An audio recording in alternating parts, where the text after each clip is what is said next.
Bismillahirrahmanirrahim. Assalamualaikum warahmatullahi wabarakatuh. Perkenalkan, nama saya Prasetya Yoga Purnama dengan NIM 2005758. Oke, kali ini kita akan membahas terkait tentang penjajahan di negeri Indonesia pada waktu dulu-dulu banget gitu ya. Kita akan berselancar ke masa lalu seperti itu. Mungkin kita mulai saja ya materi hari ini.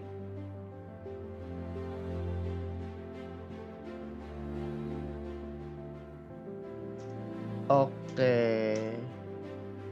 Nah, sebelumnya ini dinamakan dengan judul, yaitu judul dari materi ini yaitu Penjajahan Indonesia dan Perlawanan Bangsa Indonesia. Materi ini kita dapat ditemukan pada tema 7 yang berjudul Peristiwa dalam Kehidupan pada Jenjang Kelas 5 SD. Nah, next. Oke, sebelumnya saya jelasin terlebih dahulu ya, ada apa saja pada bahasan kali ini. Yang pertama tuh kita akan ke awal mula bangsa asing masuk ke Indonesia. Kemudian yang kedua kita akan membahas tentang jatuhnya Konstantinopel. Kemudian yang ketiga kedatangan bangsa Barat di Banten. Kemudian yang keempat kita akan berkenalan dengan POC gitu ya. Selanjutnya yaitu kita akan berkenalan dengan sistem tanam paksa. Kemudian kita akan ke Jalan Anyer Panarukan. Kemudian kita beralih ke organisasi-organisasi yaitu ada Budi Utomo, terus juga ada kegiatan keindonesiaan, kegiatan kumpul para pemuda yaitu ada Sumpah Pemuda gitu ya yang akan dilaksanakan pada 28 Oktober nanti gitu ya. Kemudian Kongres Perempuan Indonesia pertama gitu ya. Oke, materi pertama kita akan membahas tentang awal mula bangsa Barat masuk ke Indonesia gitu ya. Oke. Nah, pada tahun 1511 yaitu setelah menaklukkan Bandar Malaka, bangsa Portugis yang dipimpin oleh Francisco Serral bertolak menuju pusat produksi rempah-rempah Nusantara di Maluku. Pada saat itu, terdapat ada dua kerajaan. Yang pertama ada kerajaan Ternate dan juga ada kerajaan Tidore gitu ya. Nah, beliau ini adalah merupakan Francisco Serral gitu ya, seorang pemimpin dari bangsa Portugis pada saat itu untuk datang ke Indonesia gitu ya, dan juga disambut baik gitu ya sama raja-raja atau sultan di mmm, kerajaan Ternate gitu ya. Oke, kita next. Oke, selanjutnya yaitu awal mula masuk ke Indonesia gitu pada saat kedatangan bangsa Portugis di Ternate gitu ya. Nah, pada saat kedatangan bangsa Portugis itu rupanya menarik perhatian nih teman-teman. Jadi Abu Lais yaitu merupakan Sultan Ternate pada saat itu antusias nih kedatangan bangsa Portugis gitu ya. Kemudian bangsa Portugis menawarkan pendirian benteng di Ternate. Nah, dengan imbalan yaitu produksi cengkeh sepenuhnya akan dijual kepada Portugis. Jadi pada saat itu di Ternate akan membangun sebuah benteng gitu ya dan juga bangsa Portugis setuju nih. Nah, tawaran dari Sultan Ternate pada saat itu yaitu Abu Lais yaitu akan produksi cengkeh yaitu ya yang merupakan komoditas pertanian terbesar gitu ya pada saat itu di Ternate gitu ya dan dijual sepenuhnya kepada Portugis gitu ya. Oke, selanjutnya yaitu ada namanya konflik kerajaan Ternate Tidore gitu ya. Nah, pada awalnya kerajaan Ternate sama Tidore itu kan hidup berdampingan, damai gitu ya. Nah, pada saat kedatangan bangsa Portugis dan bangsa Spanyol yaitu kedua kerajaan tersebut diadu domba. Nah, akibatnya kedua kerajaan tersebut saling pecah, yaitu pecah dan saling bersaing gitu ya. Ya dalam hal produksi rempah-rempah gitu ya, mungkin saling bersaing gitu ya di sana pada saat itu. Dan juga menimbulkan pertumpahan darah dan pada akhirnya kerajaan Ternate dan kerajaan Tidore itu pecah dan bubar gitu ya karena adu domba dari bangsa Portugis dan juga bangsa Spanyol gitu ya. Oke, nah Portugis datang ke Maluku dan menjadikan Ternate sebagai sekutunya. Nah, sementara Spanyol yaitu datang ke Maluku pada tahun 1521.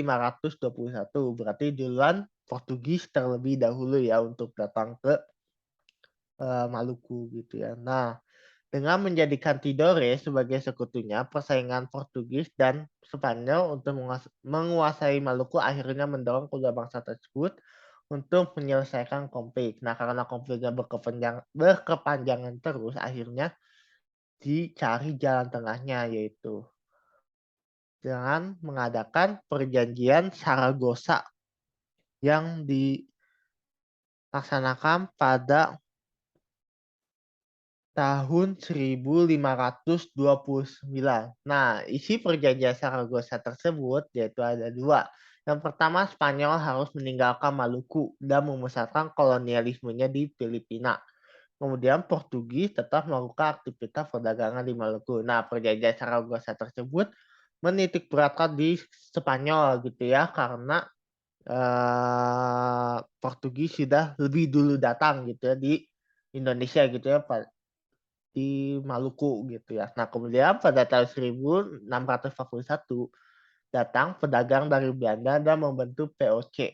Setelah Portugis kalah, periode tersebut muncul monopoli pada komoditas palak pada tahun 1621 dan selanjutnya pada 1650 cengkeh juga dikenakan monopoli gitu ya. Oke, yang kedua yaitu jatuhnya Konstantinopel gitu ya. Oke, jadi pada saat waktu itu ketika Mehmed II mewarisi tahta ayahnya pada tahun 1451, pada saat itu Mehmed II tuh usianya baru 19 tahun ya. Nah, hal ini membuat pihak Eropa berasumsi nih bahwa penguasa muda Turki Utsmani itu tidak akan mengancam hegemoni Kristen di Balkan dan juga Laut Aegea.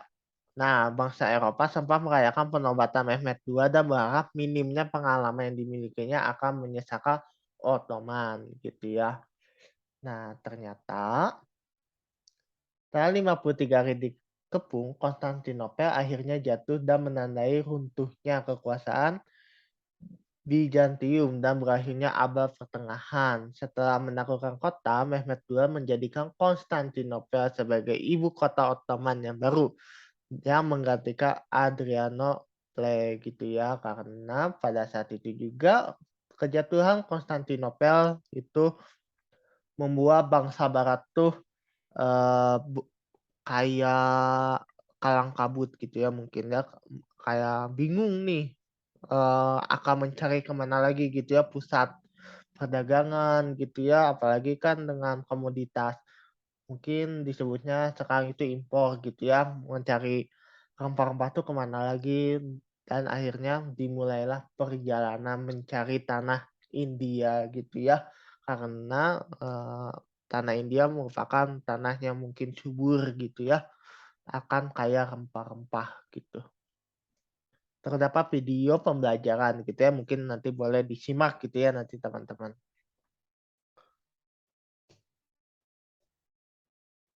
Oke, yang ketiga kita akan membahas kedatangan bangsa Barat di Banten gitu ya. Selanjutnya, oke. Pada bulan April tahun 1595, Belanda memulai pelayaran menuju Nusantara gitu ya dengan 4 buah kapal di bawah pimpinan Cornelis de Houtman gitu ya. Nah, dalam pelayarannya menuju ke timur, Belanda menempuh rute dari pantai barat Afrika hingga ke Tanjung Harapan, kemudian ke Samudra Hindia dan Selat Sunda dan mendarat di Banten gitu ya. Pada saat itu juga, rakyat Banten gitu ya menyambut antusias gitu ya para, bangsa Belanda gitu ya untuk melakukan, perdagangan mengenai rempah-rempah gitu ya. Nah, pada saat itu Banten berada di bawah pemerintah Maulana Muhammad, yaitu menjabat pada tahun 1580 hingga 1605. Kedatangan rombongan Kolonel Soeharto pada mulanya diterima baik gitu ya oleh masyarakat Banten dan juga diizinkan untuk berdagang di Banten. Namun karenanya sikap yang kurang baik sehingga orang Belanda kemudian diusir dari Banten. Selanjutnya orang-orang Belanda meneruskan perjalanan ke timur akhirnya sampai di Bali gitu ya. Jadi sebelumnya Belanda sudah datang nih ke Banten. Nah, kemudian, karena sikap yang kurang baik gitu ya, mungkin dari orang Belandanya gitu ya, kepada Banten, akhirnya Belanda diusir gitu ya, hingga melakukan perjalanan kembali ke timur gitu, sampai di Bali gitu ya. Oke, selanjutnya kita akan berkenalan dengan POC gitu ya. Nah, POC itu apa sih? POC itu adalah Pyramid of Indies Company, yaitu kongsi dagang Belanda yang kemudian berkembang dan memonopoli perdagangan di kawasan Asia. Jadi seluruh Asia tuh di bawah naungannya POC gitu ya. Nah, dalam ekspedisi itu dikirimkan 4 buah kapal dengan 249 awak dan 64 pucuk meriam berangkat di bawah pimpinan Cornelis de Houtman. Baru pada bulan Juni tahun 1596, kapal-kapal The Horseman sampai di Banten yang merupakan pelabuhan dengan penjualan lada terbesar di Jawa Barat gitu ya. Nah, pada saat itu juga Banten berada di provinsi Jawa Barat sebelum memisahkan diri gitu ya ke membentuk provinsi baru yaitu Banten gitu ya. Nah, temuan Horseman ini menjadi panduan bagi penjelajah Belanda yang menggelar ekspedisi besar-besaran ke Nusantara. Pada bulan Maret tahun 1599, Jacob van Eyck tiba di Kepulauan Rempah-Rempah atau di Maluku gitu ya. Dia kemudian kembali ke Belanda dengan mengangkut banyak rempah-rempah nih. Nah, keuntungan yang didapat Jacob van Eyck itu memikat banyak pengusaha Belanda dan terjadilah persaingan dagang yang justru membuat keuntungan menjadi semakin kecil. Nah, Gubernur Jenderal POC pertama yaitu bernama Peter Both-Horstmann gitu ya. Peter Both yang menjabat pada tahun 1602 hingga 1614 yang berkedudukan di Batavia. Nah, sekarang Batavia itu namanya Jakarta gitu ya. Dahulu Jakarta bernama Batavia gitu ya, dinamai oleh bangsa Belanda gitu ya. Nah, kemudian ada juga Frederik de Houtman yang menjabat sebagai Gubernur Jenderal di Ambon pada tahun 1605 hingga 1611 gitu ya. Oke, nah kita akan ke keruntuhannya POC gitu. Nah, pada saat itu POC melemah ketika para petingginya tidak lagi peduli gitu ya dengan pembagian saham dan mulai ingin memperkaya diri. Jadi jatuhnya egois gitu ya, kayak pengen kaya gitu ya, banyak harta gitu ya. Nah, melemahnya POC mulai terlihat pada abad ke-18 di mana korupsi mulai merajalela dan menimbulkan beban hutang yang menumpuk gitu ya. Nah, hal ini dimanfaatkan oleh Inggris dan juga Prancis untuk memperkuat serikat dagangnya dan pelan-pelan menyerang daerah-daerah kekuasaan POC. Dan itu juga biaya yang harus dikeluarkan untuk berperang di Nusantara melawan rakyat juga terus meningkat. Dan pada akhirnya di tanggal 31 Desember 1799 POC resmi dinyatakan bubar oleh pemerintah Belanda gitu ya.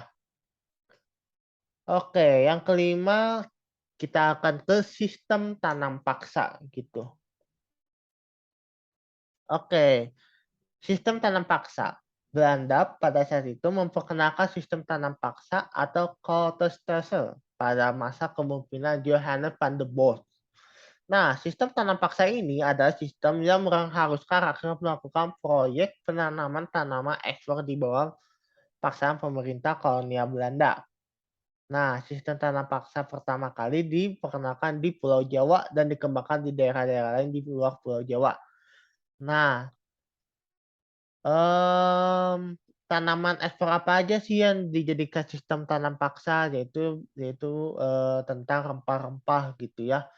Ada cengkeh, ada kayu manis, ada mungkin lebih ke pala, lada, ya pokoknya, rempah-rempah yang memungkinkan yaitu nih, sumber uangnya gitu ya.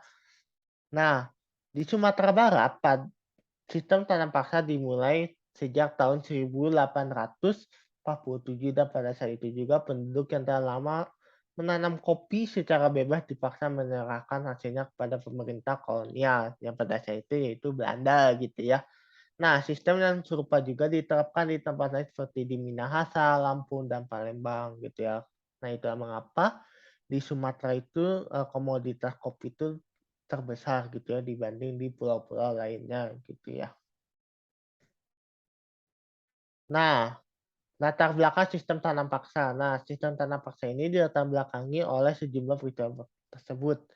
Yang pertama tuh Belanda menghabiskan biaya yang besar karena terlibat dalam peperangan di masa kejayaan Napoleon Bonaparte di Eropa. Jadi pada saat itu juga selain Belanda datang ke Indonesia gitu ya, Belanda juga sedang berperang gitu ya dengan Prancis gitu ya di bawah kepemimpinan Napoleon Bonaparte gitu ya. Nah, yang kedua terjadinya perang kemerdekaan Belgia yang diakhiri dengan pemisahan Belgia dan Belanda pada tahun 1830. Nah, setelah itu juga dengan Prancis itu Belanda juga perang gitu ya dengan Belgia. Nah, kemudian diakhiri dengan pemisahan gitu ya. Ada negara Belgia dan juga ada negara Belanda gitu ya. Yang ketiga itu Belanda menghabiskan biaya hingga sekitar 20 juta gulden untuk menghadapi perang Diponegoro. Nah, pada saat itu juga perang Diponegoro adalah perlawanan rakyat jajahan termahal bagi Belanda. Kas negara Belanda kosong dan utang yang ditanggung Belanda cukup banyak yang membuat tidak cukup gitu ya untuk membayar hutang-hutangnya gitu ya. Ditambah dengan perang Diponegoro. Kemudian pemasukan dari penanaman kopi tidak mencukupi dan kegagalan upaya mempraktikkan gagasan liberal dalam mengeksploitasi tanah jajahan agar memberikan keuntungan yang besar bagi Belanda gitu ya. Oke, selanjutnya kita akan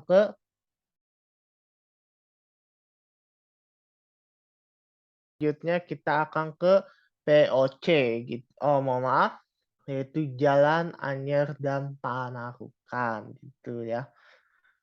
Mungkin, saya akan menjelaskan gitu ya mengenai Jalan Anyer hingga ke Panarukan gitu ya. Mohon maaf sebentar.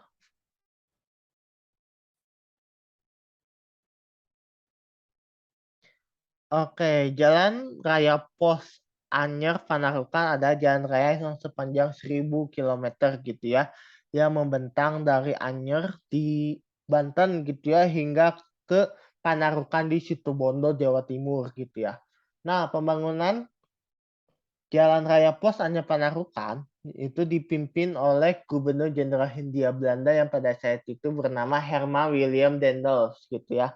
Nah, Jalan Raya Pos Anyer Panarukan dibuka pada masa pemerintah Gubernur Jenderal Hindia Belanda yang sudah saya sebutkan yaitu Daendels yang memimpin Hindia Belanda dari tahun 1808 hingga 1811 gitu ya.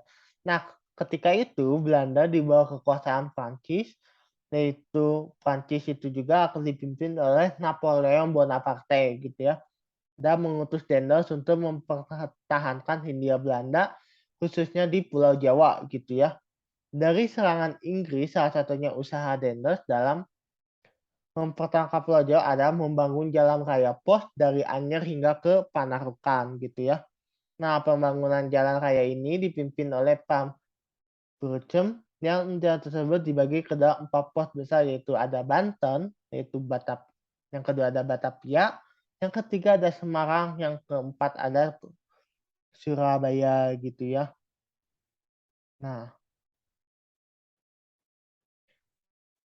Nah, latar belakang dari Jalan Raya Pos Anyer Panarukan ini juga dibuka pada masa pemerintahan Daendels gitu ya sebagai usaha untuk mempertahankan ekonomi, dan militer Pulau Jawa gitu ya. Nah, hal itu juga ditunjukkan guna mempercepat mobilisasi militer dari ujung barat Pulau Jawa hingga ke ujung timur gitu ya di Pulau Jawa.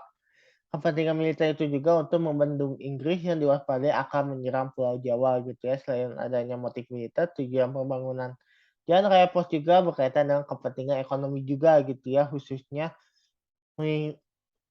kopi gitu ya, atau rempah-rempah yang bisa mengangkut komoditas pertanian gitu ya, hasil pertanian dari gudang pemerintah maupun ke pelabuhan gitu ya, yang merupakan keinginannya dari Dendels tersebut.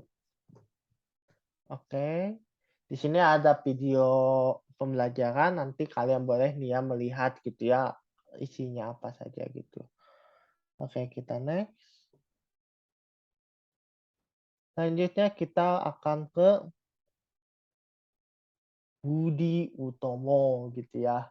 Nah, siapa sih Budi Utomo ini gitu. Nah, pada tahun 1908, tepat pada tanggal 20 Mei, yaitu merupakan hari berdirinya Budi Utomo di Batavia atau di Jakarta gitu ya. Budi Utomo didirikan oleh beberapa siswa top ya, yaitu School of Lady Pan in this Austin atau Sekolah Dokter untuk Bumi Putra gitu ya. Nah, yang cikal bakal menjadi Fakultas Kedokteran Universitas Indonesia atau disebut FKUI gitu ya. Nah, beberapa tokoh pendiri Budi Utomo antara lain yaitu ada Sutomo, Suraji Tirtonegoro, Gunawan Mangunkusumo, dan lainnya gitu ya. Nah, pendirian Budi Utomo ini dapat diwujudkan bekal gagasan Wahidin Sudirohusodo gitu ya. Beberapa tokoh Budi Utomo antara lain ada Wahidin Sudirohusodo, ada Sutomo, ada Suraji Tirtonegoro, Gunawan Mangunkusumo, Muhammad Sulaiman, Gondo Suwarno, Raden Ongko Projo, Sudirjo, Muhammad Saleh, Hademah, Gomret, dan lainnya gitu ya. Jadi Budi Utomo merupakan sebuah organisasi gitu ya pertama di Indonesia gitu ya yang didirikan oleh siswa Topia gitu ya. Oke, yang ke-8 itu kita akan mengenal dengan Sumpah Pemuda gitu ya.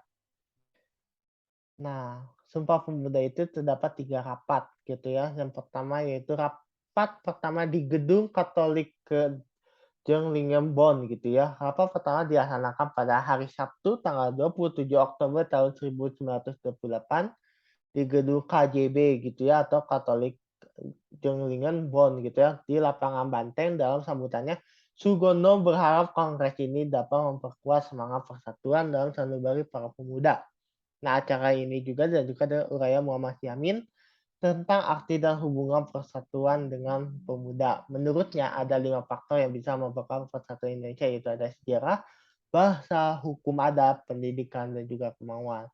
Nah, pada Sumpah Pemuda ini terbagi menjadi beberapa organisasi, yaitu ada banyak sekali organisasi yang merupakan ikut di Sumpah Pemuda gitu ya.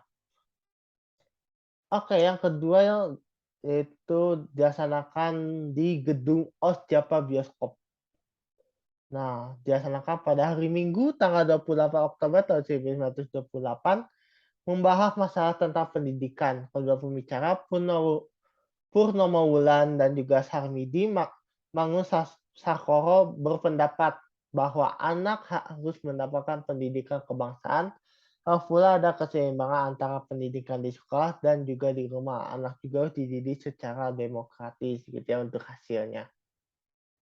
Oke, yang ketiga yaitu dilaksanakan di Gedung Indonesia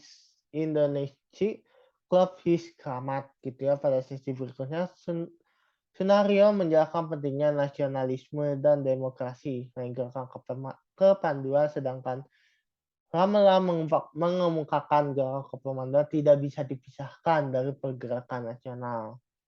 Gerakan kepemimpinan sejak dini mendidik anak-anak disiplin dan mandiri gitu. Hal-hal ini juga dibutuhkan dalam perjuangan sebelum kongres ditutup. Diperdengarkan lagu Indonesia Raya karya warga Rudolf Supratman gitu ya. Lagu tersebut disambut dengan sangat meriah oleh peserta kongres. Kongres ditutup dengan mengumumkan rumusan hasil kongres. Oleh para pemuda yang hadir, rumusan itu diucapkan sebagai sumpah setia gitu ya, atau lebih dikenal dengan Sumpah Pemuda gitu ya. Oke, nah bunyi Sumpah Pemuda yaitu yang pertama, kami putra dan putri Indonesia mengaku bertumpah darah yang satu tanah Indonesia. Kedua, kami putra dan putri Indonesia mengaku berbangsa yang satu bangsa Indonesia. Yang ketiga, kami putra dan putri Indonesia menjunjung bahasa persatuan bahasa Indonesia gitu ya. Itu merupakan bunyi Sumpah Pemuda yang diucapkan oleh seluruh pemuda dalam Kongres Sumpah Pemuda pada tahun 1928 gitu ya. Oke, tiba saatnya kita ke materi terakhir gitu ya, yaitu mengenai Kongres Perempuan Indonesia yang pertama gitu ya. Oke, Kongres Perempuan Indonesia diadakan pada tanggal 22 hingga 25 Desember pada tahun 1928. Berarti sekitar 2 bulan setelah peristiwa Sumpah Pemuda gitu ya. Nah, Kongres Perempuan Indonesia pertama ini dilaksanakan di Yogyakarta di sebuah gedung dalam Jayadipura milik Raden Tumenggung Joyodipuro gitu ya. Nah, Kongres Perempuan Indonesia pertama ini dihadiri sekitar 30 organisasi wanita yang tersebar di kota Jawa dan juga di Sumatera gitu ya. Nah, perempuan-perempuan tersebut terinspirasi dari perjuangan wanita di era abad ke-19 untuk berjuang melawan penjajah. Hadir pula wakil-wakil dari Budi Utomo, PNI, PSI, Jongjapa, Muhammadiyah, dan organisasi pergerakan lainnya. Nah, Kawan Perempuan Indonesia ini diperakasai oleh 7 organisasi wanita. Yang pertama yaitu Wanita Taman Siswa, Wanita Utomo, Young Islamic and Bond Dev Abdeling, Young Japa Dev Abdeling, Wanita Katolik, Aisyah, dan Putri Indonesia gitu ya. Jadi pada saat itu juga diperakasai oleh 7 organisasi wanita gitu ya untuk mengadakan Kongres Perempuan Indonesia yang pertama gitu ya. Nah, hasilnya itu apa sih? Tujuan dari Kongres Perempuan Indonesia pertama untuk mempersatukan cita-cita dan usaha memajukan wanita Indonesia. Nah, itu juga menjalin pertalian antara perkumpulan-perkumpulan wanita Indonesia. Kongres ini juga berhasil merumuskan tujuan mempersatukan cita-cita dan usaha memajukan wanita Indonesia. Selain itu juga memutuskan untuk mendirikan gabungan atau federasi perkumpulan wanita yang bernama Perserikatan Perempuan Indonesia atau disebut dengan PPI gitu ya. Nah, pada tanggal 28 hingga 31 Desember 1949, PPI mengubah nama menjadi Perserikatan Perhimpunan Istri Indonesia atau disebut dengan PPII gitu ya. Oke, mungkin sekian gitu ya dari saya mengenai materi tentang eh, kedatangan bangsa barat di Indonesia dan juga penjajahan Indonesia, kemudian perlawanan gitu ya. Mungkin selamat belajar gitu ya buat adik-adik semua, buat teman-teman semua gitu ya.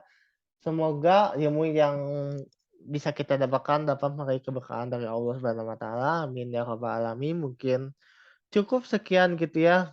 Kita membahas mengenai perlawanan Indonesia, terus juga penjajah Indonesia gitu ya. Terima kasih banyak. Wassalamualaikum warahmatullahi wabarakatuh.